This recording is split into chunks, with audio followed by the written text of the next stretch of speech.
ہمارا آج کا عنوان ہے کہ دینی تعلیم کا گھٹتا ہوا رجحان اور اس کی اہمیت۔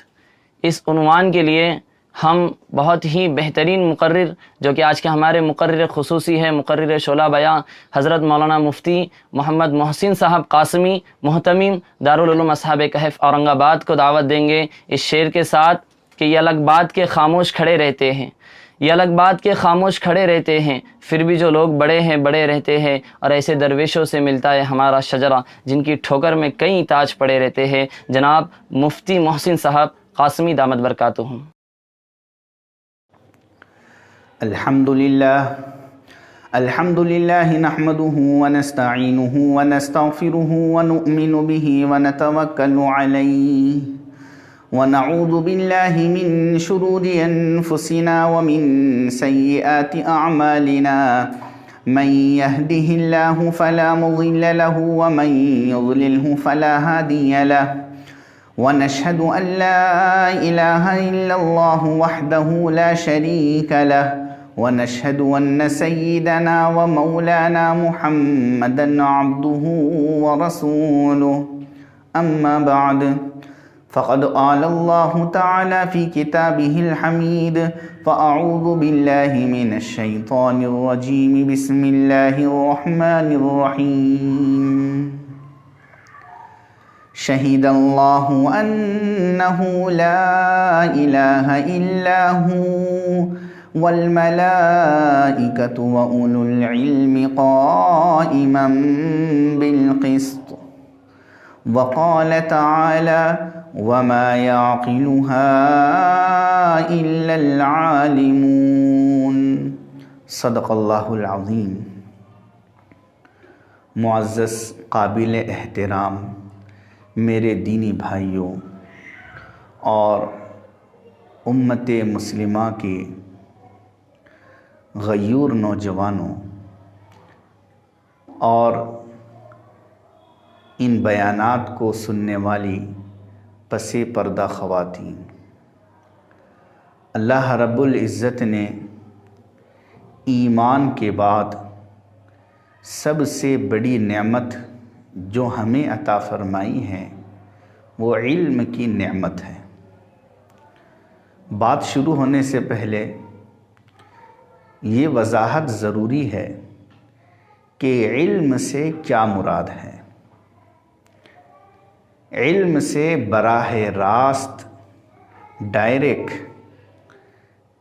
وہ علم مراد ہے جس کو دینی علم کہا جاتا ہے، جس کو دین و شریعت کا علم کہا جاتا ہے، جس علم کے ذریعے عقائد صحیح ہوتے ہیں، جس علم کے ذریعے سے انسان کے لیے شریعت اور احکام پر عمل کرنا آسان ہوتا ہے، جس علم پر آخرت میں نجات کا مدار ہے، علم سے وہ علم مراد ہے۔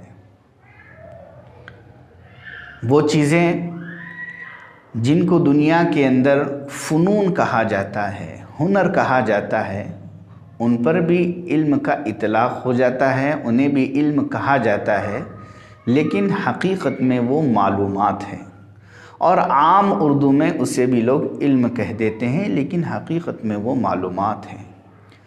علم حقیقی وہ ہے جس پر اللہ رب العزت نے کامیابی کا مدار رکھا ہے۔ دنیاوی علم، دنیاوی معلومات یہ ایک ضرورت ہے، اس لیے ہمارے بیان میں علم سے مراد وہ علم ہے جو آخرت سے تعلق رکھتا ہے، جو شریعت پر عمل سے تعلق رکھتا ہے، جس کو دینی علم کہا جاتا ہے۔ یہ علم اللہ کی صفت ہے۔ اللہ رب العزت جیسے رزاق ہے، اللہ رب العزت جیسے حکیم ہیں، دانا ہیں، حکمت والے ہیں، ایسے ہی اللہ رب العزت علیم ہیں، علم رکھنے والے ہیں۔ وَكَانَ اللَّهُ عَلِيمًا حَكِيمًا، إِنَّ اللَّهَ عَلِيمٌ حَكِيمٌ، یہ علم اللہ کی صفت ہے۔ میں نے کہا کہ ایمان کے بعد سب سے بڑی نعمت علم ہے۔ کیوں؟ جتنے عقیدے ہیں، عبادتیں ہیں، معاملات ہیں، عبادتیں اس وقت صحیح ہوگی جب علم ہوگا. علم کے بغیر اگر عبادت کی جائے گی تو وہ عبادت ہی صحیح نہیں ہے. اس لیے عبادت کا صحیح ہونا یہ موقوف ہے علم پر. علم عبادت سے پہلے ہے. علم امام ہے اور عبادت اور عمل اس کے مقتدی ہیں. اور اللہ رب العزت نے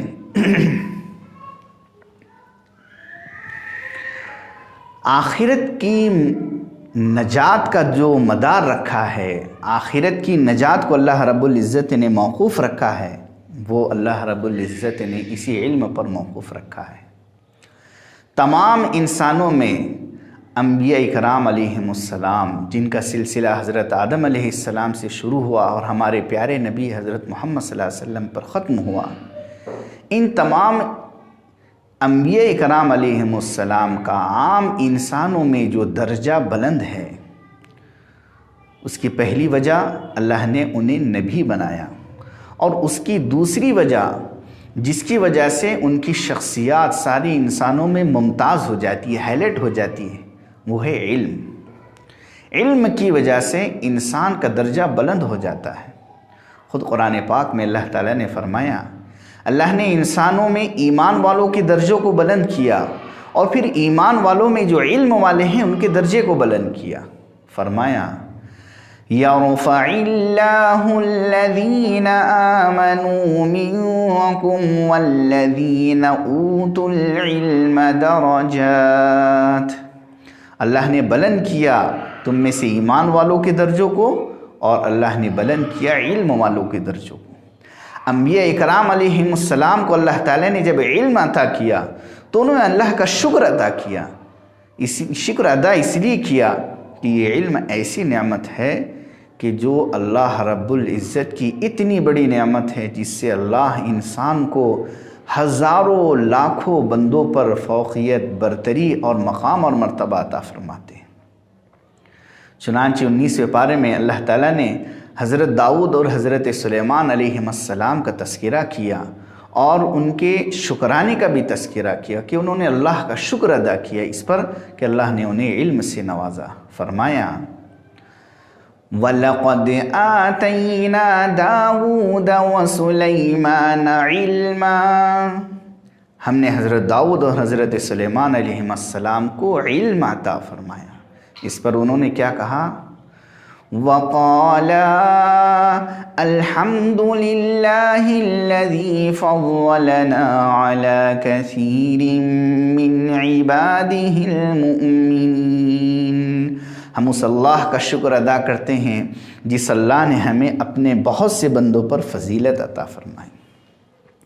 ایک مسلمان اگر اس دنیا میں اسلام پر عمل کرنا چاہتا ہے، کیا حلال ہے، کیا حرام ہے، کیا جائز ہے، کیا ناجائز ہے، وہ کون سی چیزیں ہیں جن پر عمل کرنا ضروری ہے، تو علم کے بغیر کوئی چارہ کار نہیں، بلکہ اتنا علم حاصل کرنا تو فرض عین ہے جس سے انسان کی نجات کا تعلق ہے. یہی نہیں، قرآن پاک میں اللہ تعالیٰ نے فرمایا ہے ہمارے نبی سے، یہ فضل عظیم ہے، اللہ کا بہت بڑا فضل ہے. فرمایا وَكَانَ فَضْلُ اللَّهِ عَلَيْكَ عَظِيمًا وَعَلَّمَكَ مَا لَمْ تَكُنْ تَعْلَمْ.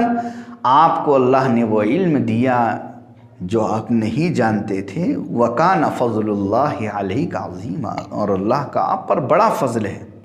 کہیں یہ فرمایا جس کو علم دے دیا گیا اسے خیر کثیر، بہت بڑی خیر دے دی گئی. وَمَنْ يُؤْتَ الْحِكْمَةَ فَقَدْ أُوتِيَ خَيْرًا كَثِيرًا. یہ علم بہت بڑی نعمت ہے.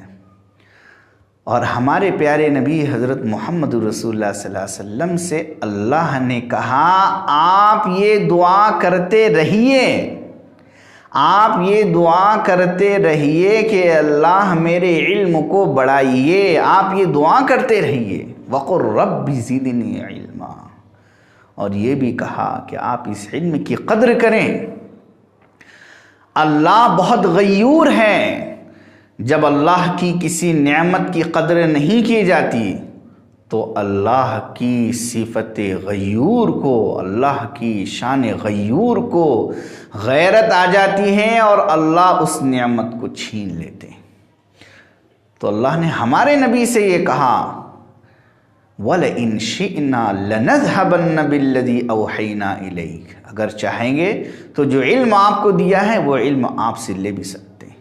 اللہ نے اس نعمت کی انعام کو اللہ تعالیٰ نے بیان فرمایا کہ کتنی بڑی نعمت ہم نے آپ کو عطا کی، اور ہمارے نبی زندگی بھر دعا بھی کرتے تھے، اللہم انی اسألک علما نافعا۔ مسلم شریف میں ہے فجر کی نماز کے بعد آپ یہ دعا کرتے تھے، اے اللہ مجھے وہ علم عطا فرمائیے جو علم مجھے فائدہ پہنچائے، جس علم سے انسانیت کو فائدہ ہو، علم نافع مجھے عطا فرمائیے۔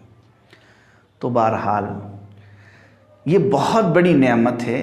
آج کا ہمارا موضوع ہے دینی تعلیم، اس کا گھٹتا ہوا رجحان اور اس کی اصلاح۔ تو یہ جو دینی علم ہے بہت بڑی نعمت ہے۔ یہ پہلا جز ہمارا چل رہا ہے، پہلا حصہ پارٹ چل رہا ہے دینی علم۔ ہمارے نبی حضرت محمد رسول اللہ صلی اللہ علیہ وسلم کے گھر میں خود اس کا اتنا اچھا ماحول تھا کہ حضرت عائشہ رضی اللہ تعالی عنہا آپ کی بیوی، انسان سے سب سے زیادہ قریب اس کی بیوی رہتی ہے، وہ آپ سے علم حاصل کرتی تھی، اور انہوں نے اتنا علم آپ سے حاصل کیا، اور آپ صلی اللہ علیہ وسلم کے گھر کا ایسا علمی ماحول تھا کہ ابن ماجہ شریف میں یہ روایت ہے کہ آپ نے فرمایا حضرات صحابہ سے کہ تم اپنے علم کا 1/3، 1/3 یا کہیں یہ فرمایا 2 حصے 2/3 اس حمیرہ سے حاصل کرو۔ اس دین کا 1/3 یا 2/3، 1/3 2/3 اتنا علم حضرت عائشہ رضی اللہ عنہ سے حاصل کرنے کے لیے کہا۔ کیا معلوم ہوا کہ حضرت عائشہ رضی اللہ تعالی عنہ جو آپ کی بیوی ہے، گھر کا ایسا علمی ماحول تھا کہ انہوں نے آپ صلی اللہ علیہ وسلم سے بہت زیادہ علم حاصل کیا، اور آپ صلی اللہ علیہ وسلم انہیں علم سکھاتے تھے۔ حضرت عبداللہ ابن مسعود رضی اللہ عنہ بہت زیادہ آپ کے گھر میں آنے جانے والے ہیں۔ آپ صلی اللہ علیہ وسلم نے ان کا ہاتھ پکڑا اور انہیں ہاتھ پکڑ کر قل اعوذ برب الفلق قل اعوذ برب الناس سکھائیے۔ چھوٹے بچوں کو آپ نے علم سکھایا۔ حضرت عبداللہ ابن عباس رضی اللہ تعالیٰ عنہ آپ صلی اللہ علیہ وسلم استنجا سے فارغ ہو کر جب آئے، ان کو دیکھا کہ وہ پانی لیے کھڑے، آپ نے انہیں دعا دی کہ اللہ اس کو قرآن کا علم دیجیے۔ تو آپ صلی اللہ علیہ وسلم دعاؤں میں بھی علم کی دعا دیتے تھے، چنانچہ حضرت عبداللہ ابن عباس رضی اللہ عنہ حضور صلی اللہ علیہ وسلم کی اس دعا کی وجہ سے مفسر قرآن بن گئے۔ حضرات صحابہ کرام رضی اللہ عنہ اجمعین کے بچے، ان کی اولاد، وہ اپنے بچوں کو حضور کے حوالے کر دیتے تھے۔ ام سلیم رضی اللہ عنہ جو حضرت انس رضی اللہ عنہ کی والدہ ہیں، انہوں نے اپنے بیٹے حضرت انس رضی اللہ عنہ کو حضور کے حوالے کر دیا کہ آپ انہیں سکھائیں۔ وہ کہتے ہیں 10 سال تک، 8 سال کی عمر سے 18 سال تک حضور صلی اللہ علیہ وسلم کے پاس میں رہا۔ یہی نہیں، یہ تاریخ ہماری ہمیشہ رہی ہے کہ مسلمانوں کو ہمیشہ دینی علم سے دلچسپی رہی، لگاؤ رہا۔ صحابہ کرام رضی اللہ عنہم اجمعین میں ایک بڑی تعداد ہے جو قرآن پاک کو حفظ کیے ہوئے۔ اس زمانے میں قرآن پاک اس طرح لکھا ہوا نہیں تھا، زبانی ایک دوسرے سے سن کر یاد رکھتے تھے، مختلف جگہوں پر لکھا ہوا تھا، ایک ساتھ پورا جمع نہیں تھا، لیکن حضور صلی اللہ علیہ وسلم کے زمانے میں یاد کرتے تھے۔ آپ کے بعد جمع بھی ہوا، لیکن بہرحال ایک جگہ رکھا ہوا تھا۔ یہ تو حضرت عثمان غنی رضی اللہ عنہ کے دور میں جا کر اس کو دنیا میں عام کیا گیا۔ اس زمانے تک دیکھیے لوگ ایک دوسرے سے سن کر قرآن پاک یاد کرتے تھے، کتنا تعلق تھا علم سے۔ بعد کے زمانے میں بھی آپ چلتے رہیے۔ مجھے 2-3 واقعات بتلانا ہے کہ کتنا زیادہ علم سے شغف اس زمانے میں تھا۔ پہلا واقعہ میں آپ سے عرض کروں، امام محمد ابن الحسن الشیبانی رحمۃ اللہ علیہ کا واقعہ، جس کو رسم المفتی، یہ اصول افتاء کی ایک کتاب ہے علامہ شامی رحمۃ اللہ علیہ کی، اس میں انہوں نے نقل کیا امام محمد ابن الحسن رحمۃ اللہ علیہ کے واقعے کو، کہ امام محمد ابن الحسن رحمۃ اللہ علیہ نے کتاب لکھی، اس کتاب کا نام ہے سیر صغیر۔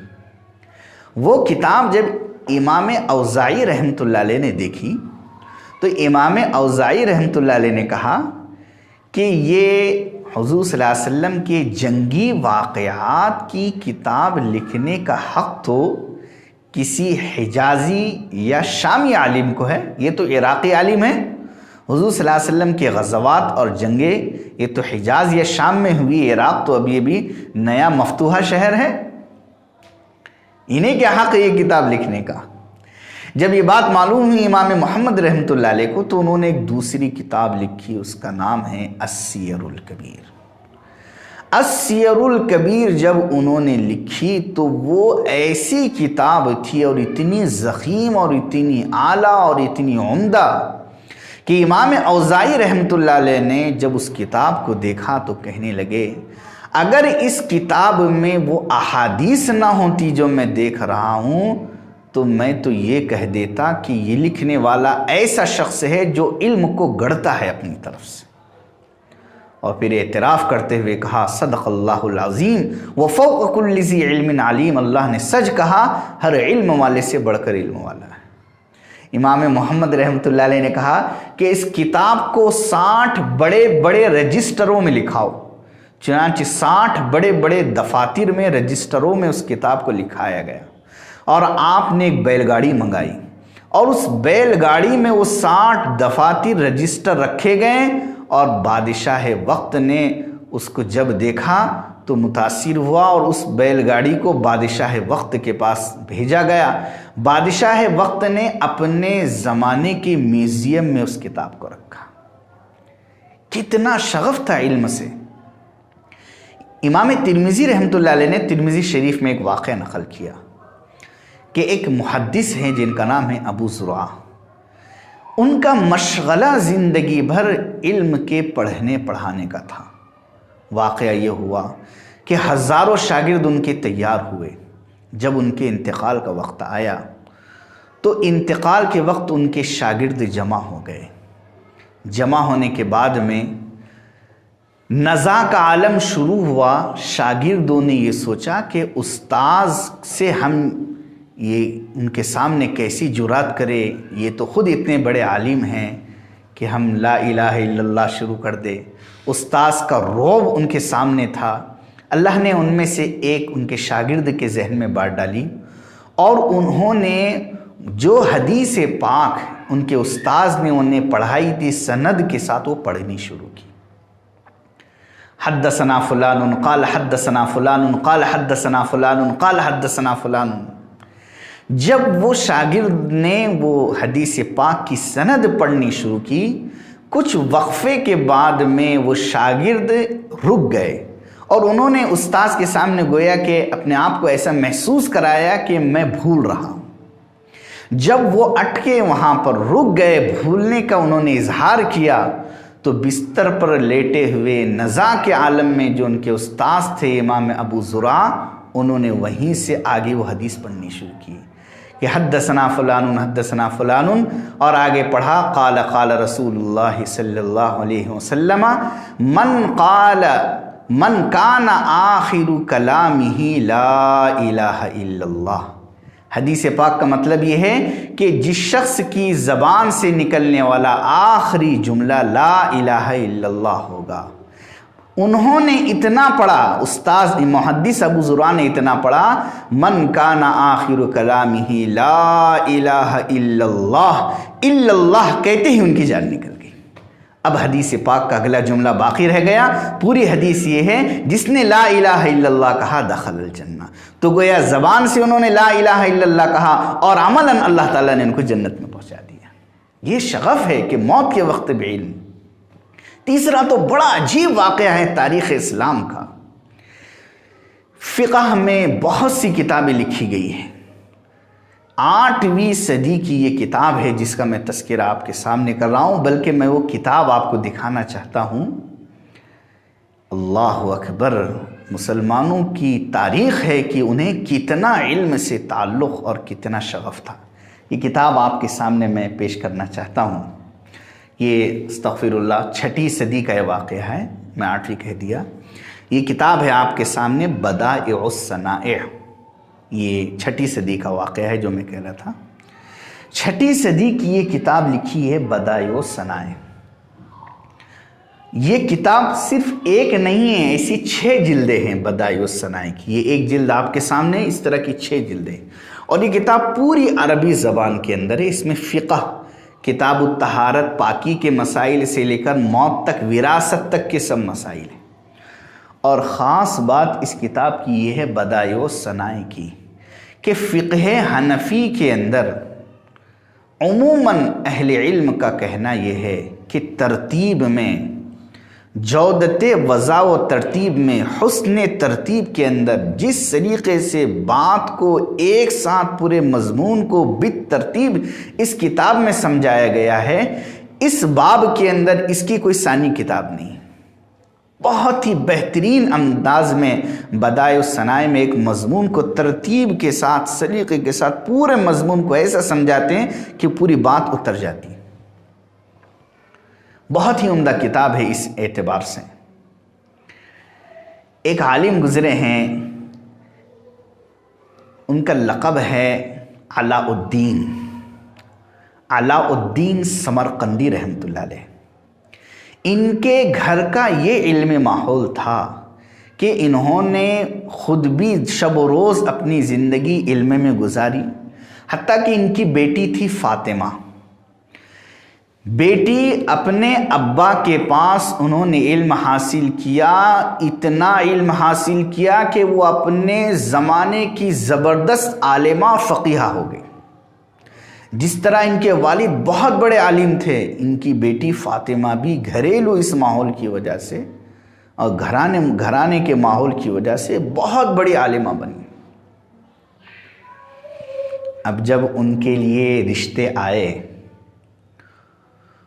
تو انہوں نے کہہ دیا، جیسے آج ہمارا زمانہ ہے، اللہ اکبر، کہاں سے ہم کہاں چلے گئے. جیسے آج ہمارے زمانے میں ہم کہتے ہیں لڑکی ڈاکٹر ہے، اس کے لیے کوئی ڈاکٹر چاہیے، لڑکا ڈاکٹر ہے، اس کے لیے لڑکی ڈاکٹر چاہیے. تو ان کی بیٹی فاطمہ نے کہا کہ میں اس عالم دین سے شادی کروں گی جو فقہ میں کوئی کتاب لکھے، اور ایسی کتاب لکھے کہ جو کتاب مجھے متاثر کر دے، میں اس سے متاثر ہو جاؤں. اگر میں اس کتاب کو پڑھنے کے بعد متاثر ہو گئی تو میں رشتہ منظور کروں گی اور وہی کتاب میرا مہر ہوگا. یہ شرط لگانے کے بعد اب جو انہیں رشتہ دے گا، جو عالم رشتہ بھیجے گا، وہ بھی بڑی سوچ میں پڑ گیا. انہی کے علامہ علاء الدین سمرقندی کے ایک شاگرد ہیں جن کا لقب بھی علاء الدین ہے اور مشہور ہے وہ علامہ کاسانی سے. ان کے شاگرد ہیں، علامہ سمرقندی کے شاگرد علامہ کاسانی ہیں. علامہ کاسانی نے قلم اٹھایا اور قلم اٹھانے کے بعد میں انہوں نے یہ کتاب لکھی ہے جو کتاب آپ کے سامنے ہے، بدائع الصنائع، 6 جلدوں میں. اتنی عمدہ کتاب لکھی اور اس کے بعد میں یہ کتاب علامہ سمرقندی کی بیٹی فاطمہ کے سامنے انہوں نے جب پیش کی، اور جب انہوں نے کتاب دیکھی تو دیکھنے کے بعد وہ متاثر ہوئے، کہنے لگے ہاں واقعتاً یہ ایسی کتاب ہے کہ اس جیسی کتاب میری نظروں سے نہیں گزری. اور رشتہ منظور ہوا اور اس کے بعد میں ان کی شادی ہوئی. اس کے بعد میں جب اس گھر سے کوئی فتویٰ نکلتا تھا تو اس فتوے پر خسر یعنی سسرے کی بھی دستخط ہوتی تھی، اور داماد یعنی علامہ کاسانی کی بھی دستخط ہوتی تھی، اور فاطمہ کی دستخط ہوتی تھی. یعنی اس اعتبار سے کہ بہرحال اصل فتویٰ تو ان کا ہوتا تھا، یہ اس پر نظر کرتی تھی، تصدیق کرتی تھی. یعنی ایک فتوے پر 3 لوگوں کی نظر ہوتی تھی. اللہ اکبر، یہ مسلمانوں کی علم سے دلچسپی کی تاریخ رہی. اسی کتاب کے مقدمے میں ان کے حالات بھی آپ دیکھ سکتے ہیں. تو عرض کرنا یہ ہے کہ مسلمانوں کو علم سے بہت دلچسپی تھی. چلیے اب ہم دوسرے حصے پر آتے ہیں، دینی تعلیم کا گھٹتا ہوا رجحان. آج ہم جس زمانے میں ہیں، اس زمانے کے اندر ہم یہ سمجھ رہے ہیں کہ علم بہت ہے، لیکن حقیقت یہ ہے کہ علم ختم ہو رہا ہے اور ہمیں صرف تھوڑی تھوڑی معلومات ہے، تھوڑی تھوڑی معلومات ہے۔ کیوں؟ علم باقی رہتا ہے شوق سے، ذوق سے، پڑھتے رہنے سے۔ آج اللہ معاف کرے علم کا اتنا زوال ہو چکا ہے اور علم اتنا گھٹتا چلا جا رہا ہے کہ بڑی شرمندگی سے مجھے یہ کہنا پڑ رہا ہے کہ ہمارا یہ وطن عزیز اورنگ آباد شہر، اگر آپ اس کی اردو زبان پر اس وقت غور کریں گے تو آپ شرمندہ ہو جائیں گے۔ میں تو بار بار شرمندہ ہوتا ہوں۔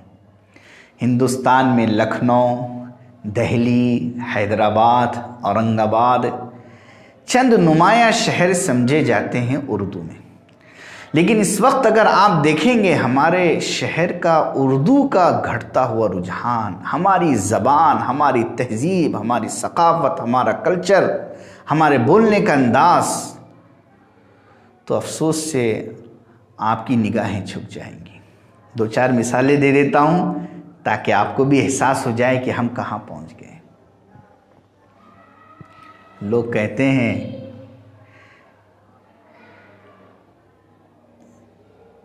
اورنگ آباد کے لوگ کہتے ہیں ان نے بولا، انہوں نے کہا کو بولتے ان نے بولا۔ دیکھیے کہاں چلے گیا۔ نیچے کو بولتے نیچے، اوپر کو بولتے ہیں اوپر، نہیں کو بولتے ہیں نکو۔ یہ ہماری روزمرہ کی زبان میں اس قدر گراوٹ آ چکی ہے۔ میں تو سینکڑوں الفاظ آپ کے سامنے عرض کر سکتا ہوں، لیکن بہت شرمندگی ہوں گی اور الفاظ عرض کروں گا۔ ہمارے عموماً تحریریں دیکھ لیجئے، ہم میں سے اگر کسی کو پڑھایا جائے تو اس کے پڑھنے کی رفتار دیکھ لیجئے کیا ہے۔ اور علم کا زوال اس لیے ہے کہ ہمارے نبی حضرت محمد رسول اللہ صلی اللہ علیہ وسلم نے فرمایا تھا کہ قیامت کے قریب علم دنیا سے رخصت ہوگا، یرفع العلم، علم رخصت ہوگا۔ تو علم رخصت ہو رہا ہے، اور آپ صلی اللہ علیہ وسلم نے فرمایا علم اس طرح رخصت ہوگا کہ اللہ تعالیٰ علماء کو اٹھا لیں گے۔ کیوں؟ دنیا میں کوئی بھی فن، کوئی بھی ہنر آگے بڑھتا ہے اس کے ماہرین سے۔ جب امت مسلمہ میں اس قدر دنیا دنیا دنیا دنیا سے محبت، ہر موقع پر دنیا کو ترجیح دینا، دنیا کو لائک کرنا، دنیا کو پسند کرنا، جب یہ خرابی آ جائے گی تو وہ علم اور علماء کی ناقدری کریں گے۔ یہ دونوں مقابل ہے، علم اور مال۔ حضرت علی رضی اللہ عنہ نے یہی فرمایا تھا، لنا علم وللأعداء مال، ہماری چوائس علم ہے، دشمنوں کی چوائس مال ہے۔ ابن ماجہ شریف کی روایت ہے کہ ہمارے نبی حضرت محمد صلی اللہ علیہ وسلم نے فرمایا، آخری زمانے کے لوگ ایسے ہو جائیں گے کہ انہیں اگر کوئی چیز متاثر کریں گی، وہ کسی چیز کی بنیاد پر اگر متاثر ہوں گے وہ تو مال ہوگا۔ حتی لا یزیغ قلب احدکم الا ہی، آدمی کسی کو عزت دے گا، کسی کو پسند کرے گا تو صرف اور صرف اس کی بنیاد مال ہوگا۔ علم کی قدر نہیں کریں گے، علماء کی قدر نہیں کریں گے۔ جب علم کی قدر نہیں کریں گے تو اللہ کی یہ غیور صفت ہے، اللہ علم کو اٹھا لیں گے، اور علم امت سے ختم ہوتا چلا جا رہا ہے۔ چند صورتیں قرآن پاک کی یاد ہے، اس کے علاوہ کچھ یاد نہیں۔ ہزاروں لاکھوں مسلمان ایسے ہیں جن کو قرآن پاک پڑھنا نہیں آتا ہے، ہزاروں لاکھوں مسلمان ایسے ہیں جن کو قرآن پاک پڑھنا نہیں آتا۔ تو سب سے بڑی وجہ وہ علم کی ناقدری۔ جب علم کی ناقدری ہو رہی ہے، علماء کی ناقدری ہو رہی ہے، تو اللہ تعالیٰ علم کو اٹھا رہے ہیں۔ اور حدیث میں ہے کہ قیامت کے قریب علم اٹھا لیا جائے۔ دوسری وجہ یہ ہے کہ علم باقی رہتا ہے جب علم سے محبت کی جاتی ہے۔ اگر انسان کسی سے محبت کرتا ہے تو اس کی بات مانتا ہے۔ ان المحب لمن یحب یطیع، محبت کرنے والا اپنے محبوب کی بات مانا کرتا ہے۔ ہمارے پیارے نبی حضرت محمد صلی اللہ علیہ وسلم نے فرمایا تھا حضرت زیاد ابن حدیر سے کہ ایک زمانہ آئے گا کہ لوگ قرآن کو پڑھیں گے لیکن قرآن پر عمل نہیں کریں گے۔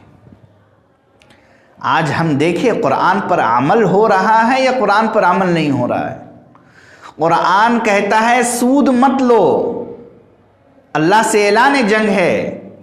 قرآن کہتا ہے بدکاری زنا سے دور رہو، قرآن کہتا ہے فحش سے دور رہو، قرآن کہتا ہے نگاہوں کی حفاظت کرو، قرآن کہتا ہے قتل بہت بڑا گناہ ہے، قرآن کہتا ہے ظلم مت کرو بندوں پر۔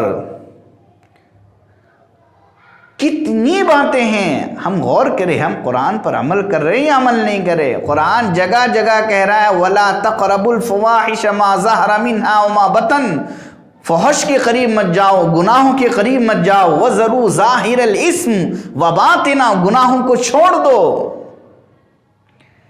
علم کے ساتھ جب مذاق کیا جائے گا تو علم رخصت ہو جائے گا۔ علم اس لیے بھی رخصت ہو رہا ہے کہ علم پر عمل نہیں کیا جا رہا۔ اور حضور نے یہ خبر دی تھی کہ آخری زمانے کے لوگ لا يعملون بشيء مما فيهما، جس طرح توریت اور انجیل پر یہود اور نصارہ عمل نہیں کرتے ہیں، اسی طرح آخری زمانے کے لوگ قرآن پر عمل نہیں کریں گے۔ دشمنیاں، جھگڑے، غیبتیں، نفرتیں، عصبیت، بیجا حمایت، پارٹیاں، نہ جانے کتنے ٹکڑے مسلمانوں میں کر دیے، چھوٹے چھوٹے مفادات کی خاطر، چھوٹے چھوٹے نظریات کی خاطر، چھوٹی چھوٹی بنیادوں پر۔ کیوں؟ اس لیے کہ عمل ہی زندگی میں نہیں۔ جب عمل زندگی میں نہیں ہے تو علم رخصت ہو جائے گا۔ تو پہلی وجہ میں نے بتلائی آخرت کے قریب جب علم کی ناقدری ہوگی، دوسری وجہ یہ بتلائی علم پر عمل نہیں ہوگا، اور تیسری چیز ہے علم تو باقی رہے گا۔ کوئی بھی چیز جب باقی رہے گی جب اس سے دلچسپی لگاؤ اور اس پر محنت ہو۔ آج ہماری توجہات، معاف کرنا میں نے ایک بات آپ کو نہیں بتائی، علم کا حاصل کرنا بچوں کے لیے بھی ہے، عورتوں کے لیے بھی ہے اور مردوں کے لیے بھی ہے۔ یہ ہماری بڑی غلط فہمی ہے، یہ ہماری بڑی غلط فہمی ہے، یہ ہماری بڑی غلط فہمی ہے کہ ہم نے علم کو صرف بچوں کے لیے سمجھ لیا ہے۔ آپ صلی اللہ علیہ وسلم کی زندگی دیکھیے، آپ صلی اللہ علیہ وسلم سے علم حاصل کرنے والے اکثر بڑی عمر کے ہیں، بچے کم ہیں، اور ہم نے علم کو صرف بچوں کے لیے سمجھ لیا ہے۔ پھر یہ بچے جب بڑے ہوتے ہیں وہ سب علم کو چھوڑ دیتے ہیں، جو پڑھا ہے سب چھوڑ دیتے ہیں، وہ کہتے ہیں بچوں کے لیے۔ اور گھر کی عورتیں اگر سب سے زیادہ آج بھی جہالت، بے دینی، علم سے دوری اگر کسی کے اندر ہے تو ہمارے معاشرے میں عورتوں میں ہے، اس لیے کہ عورتوں نے علم سے کوئی تعلق ہی نہیں رکھا اور نہ عورتوں کے لیے علم کا انتظام کیا گیا۔ حکیم الامت حضرت تھانوی رحمۃ اللہ علیہ نے لکھا ہے کہ مرد کے ذمے جیسے عورت کو کھلانا پلانا، کپڑوں کا نظم کرنا، اس کے لیے رہنے کا نظم کرنا واجب ہے، اسی طرح مرد کی یہ بھی ذمہ داری ہے کہ وہ عورتوں کو دیندار بنائیں، عورت کو دیندار بنائیں، یہ بھی اس کی ذمہ داری ہے، اور اس سلسلے میں اس سے پوچھا جائے گا وَأْمُرْ أَهْلَكَ بِالصَّلَاةِ وَاسْتَبِرْ عَلَيْهَا، اپنی بیوی کو حکم دو تم نماز کا، خود بھی نماز پڑھو، یہ اللہ کا حکم ہے۔ تو تیسری وجہ یہ ہوئی ہے ہمارے پاس کہ علم سے شوق نہیں ہے۔ بچوں کو چھوڑ دیجئے، بچے تو بچے ہیں، ہم دیکھیں علم سے ہمیں کتنا شوق ہے۔ اس معاشرے میں اسی وقت تبدیلی آ سکتی ہے جبکہ مرد اور عورتیں یہ بھی اپنے آپ کو ذمہ دار سمجھیں کہ ہمیں بھی علم کا سیکھنا یہ ہماری ذمہ داری ہے۔ جب تک بڑی عورتیں علم نہیں سیکھیں گی اس وقت تک تبدیلی نہیں آ سکتی۔ اب کیا تیسری وجہ کیا ہوئی علم کی اہمیت کے ختم ہونے کی؟ ہمارا جو وقت پڑھنے میں لگ سکتا تھا، قرآن پاک پڑھنے میں لگ سکتا تھا، قرآن سیکھنے میں لگ سکتا تھا، اردو سیکھنے میں صرف ہو سکتا تھا، ہمارے اوقات ایک بڑا حصہ ہمارے اوقات کا موبائل کی نظر ہے، انٹرنیٹ کی نظر ہے، فیس بک کی نظر ہے، ٹی وی کی نظر ہے۔ جو وقت ہمیں اپنے آپ کو بنانے میں لگانا چاہیے تھا وہ وقت ہم اپنی زندگی، اپنی آنکھیں، اپنی صحت، اپنی روزی، سب چیزوں کو ختم اور تباہ کرنے میں لگا رہے۔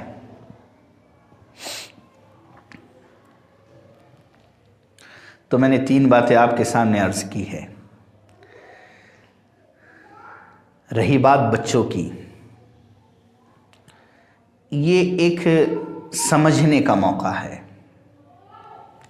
بہت سے لوگ ہیں جو اچھی طرح جب بات کو نہیں سمجھتے تو وہ لفظی بحثوں اور آپسی جھگڑوں کی نظر اس بات کو کر دیتے ہیں۔ یہ حقیقت ہے کہ اس دنیا کے اندر انسان کے لیے روپیہ پیسہ ضرورت ہے، کمائی ضروری ہے، اس کے بغیر انسان کا گزارا نہیں ہو سکتا۔ اور یہ بھی حقیقت ہے کہ ایمان کے بغیر انسان ہرگز کامیاب نہیں ہو سکتا۔ تیسری یہ بات ذہن میں رکھے کہ علم کے پڑھنے کا مقصد وہ نوکری اور ملازمت اور اس کے بعد میں پیسہ کمانا یہ ہرگز مقصد نہیں۔ علم کے پڑھنے کا مقصد اللہ کو راضی کرنا ہے۔ علم کے پڑھنے کا مقصد یہ ہے کہ ہم علم کے ذریعے سے دین پر عمل کریں، یہ مقصد ہے علم کے پڑھنے کا۔ علم کے پڑھنے کا مقصد یہ ہے کہ ہم آخرت میں کامیاب ہو جائیں۔ علم کے پڑھنے کا مقصد یہ ہے کہ ہمارے ذریعے سے بہت سے بندے راہ راست پر آ جائیں، یہ مقاصد ہے علم کے۔ علم کے پڑھنے کا مقصد نوکری، ملازمت، روپیہ پیسہ کمانا نہیں ہے۔ یہ تو مجبوری ہے کہ اگر کوئی شخص کاروبار نہیں کرتا ہے، کوئی شخص اپنے آپ کو امامت کی حد تک کر دیتا ہے اور کام چھوڑ دیتا ہے، ایک شخص ہے جو اور چیزوں سے اپنے آپ کو رکاتا ہے اور اس کے بعد میں بچوں کو پڑھانے میں اپنے آپ کو لگاتا ہے، تو ظاہری بات اس کا گزارا کیسے ہوگا؟ اس کے گزارے کے لیے حضرات فقہاء کرام نے یہ بات کہی ہے کہ حضرت ابو بکر صدیق رضی اللہ تعالیٰ عنہ نے جب مسلمانوں کے لیے وقف کیا ہے اپنے آپ کو تو ان کا انتظام بیت المال سے کیا گیا، ورنہ مسلمانوں کا ایک بڑا نقصان ہو جائے گا۔ یہی بات ہے اگر امامت میں ان کو تنخواہ نہیں دی جائے گی، اگر وہ بچوں کو پڑھانے کے لیے اپنے اوقات فارغ کر رہے ہیں اور وہاں ان کو اگر روپیہ پیسہ نہیں دیا جائے گا تو یہ مساجد کا نظام اور یہ تعلیم کا نظام درہم برہم ہو جائے گا، اس کا بہت بڑا نقصان امت کو ہو جائے گا۔ لیکن ذہن میں یہ رہے کہ علم کا مقصد وہ ہے جو میں نے بیان کیا کہ اللہ رب العزت کی رضا، علم پر عمل، آخرت، انسانیت کو فائدہ پہنچانا، یہ علم کے مقاصد ہیں۔ اب ہمارے بچوں کو ہمیں دنیاوی فنون کے، دنیاوی ہنر کے اعتبار سے بھی پڑھانا ہے۔ ایک بات معافی کے ساتھ میں کہوں گا کہ پہلے اسکول اور کالجز میں اس پر توجہ دی جاتی تھی اور بہت زیادہ توجہ دی جاتی تھی کہ بچوں کے اخلاق اچھے ہوں، کیریکٹر اچھے ہوں، یعنی تعلیم کا مقصد تربیت ہوا کرتا تھا اور اس کے نتیجے بھی بہت سمجھ میں آتے تھے۔ لیکن آج بہت سی جگہ سے یہ بات آ رہی ہے کہ اسکولوں میں سیکس کی تعلیم دی جائے، بچہ اگر نہ بھی پڑھے تو بچے کو کامیاب کر دیا جائے ایک حد تک۔ اور ہم دیکھ رہے ہیں کہ آج ہندوستان میں جو کرپشن ہے وہ نہ پڑھے لکھے لوگوں کی وجہ سے نہیں ہے،